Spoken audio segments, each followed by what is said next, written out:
அருமையான விசுவாசத்தை தரக்கூடிய அபிஷேகத்தை இன்னைக்கு ஆண்டோம். இந்த அருமையான விசுவாசம் என்ன செய்யும்? நம்மளை அருமையாய் நடத்தும். அப்படி தானே?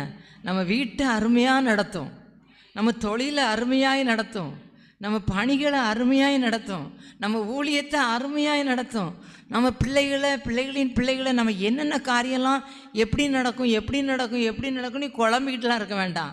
ஆண்டவர் அருமையாய் நடத்தும். அதான் பைபிளில் வசனம் சொல்லியிருக்கு, உன்னுடைய பிள்ளைகள்லாம் கர்த்தரால் போதிக்கப்பட்டிருப்பார். உன் பிள்ளைகளின் சமாதானம் எப்படி இருக்கும்? பெருசு. ஏன் அப்புறம் கவலைப்படணும்?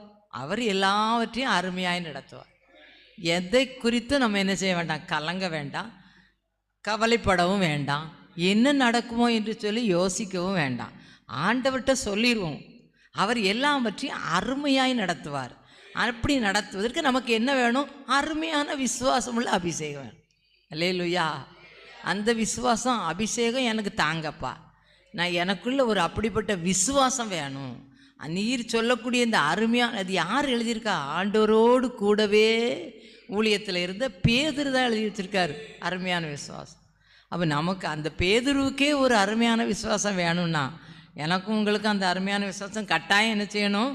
வேணும். இந்த விசுவாசத்தை ஆண்டவர் நமக்கு தரும்படியாக நம்ம ஆண்டவர்கிட்ட கேட்போம். ஆண்டவர் நிச்சயம் நமக்கு என்ன செய்வார்? தருவார். இந்த அருமையான விசுவாசம் வேதத்தில் நிறைய பேர் பெற்றிருக்கலாம். நான் இன்றைக்கி ஒரே ஒரு சம்பவத்தை நான் வேகமாக சொல்ல ஆசைப்படுகிறேன். ஜெபத்தோடு கேட்போம். அந்த விசுவாசம் நமக்குள்ளேயும் நம்மளையும் வளர்க்கும். நம்மளுக்கும் அந்த அருமையான விசுவாசம் நம்மையும் நடத்தும், நம்ம குடும்பத்தை நடத்தும், எல்லாவற்றையும். அது எப்படி நடத்தும்? வித்தியாசமாக நடத்தாது, அருமையாக நடத்தும், அழகாக நடத்தும், நேர்த்தியாக. இன்றைக்கி காலையில் ஒரு காரியத்தை அதினதின் காலத்தில் ஆண்டவர் எப்படி செய்வாரா? அருமையான விசுவாசம் நமக்குள்ளே வந்துன்னா எல்லாம் நேர்த்தியாய் நடக்கும். இது எப்படி நடக்குமோ, அது எப்படி நடக்குமோ, என்ன ஆகுமோ, என்ன நடக்க போகுதோ, எதை குறித்து நம்ம மனசுக்குள்ளே போட்டு என்ன செய்ய வேண்டாம்? குழப்பவே வேண்டாம். குழப்பம் வரும், ஆனால் அந்த விசுவாசம் நம்மளை என்ன செய்யணும்? குழப்பத்தை விட்டு எடுத்துரும். அந்த குழப்பம்லாம் வரும். குடும்பத்தை எப்படி நடத்த, பிள்ளைகளை எப்படி நடத்த, பிள்ளையுடைய படிப்பை என்ன செய்ய, வேலையை என்ன செய்ய, பணியை என்ன செய்ய, ஊழியத்தை நாங்கள் எப்படி செய்ய, ஊழியக்காரியங்களை என்ன செய்ய போகிறோம், இப்படி குழப்பம் நமக்குள்ளே வரும். அது மனித குணம், பண்பு, இயல்பு. ஆனால் ஆண்டவர் சொல்கிறார், நான் உங்களை என்ன நடத்த போகிறேன்? அருமையான விசுவாசத்தை கொடுத்து நடத்த போகிறேனே. அப்போ ஏன் நீங்கள் குழம்புறீங்க? ஆனால் நான் உன்னை அருமையாய் நடத்துவேன். நான் உங்களை எப்படி நடத்துகிறேன்? அருமையாக.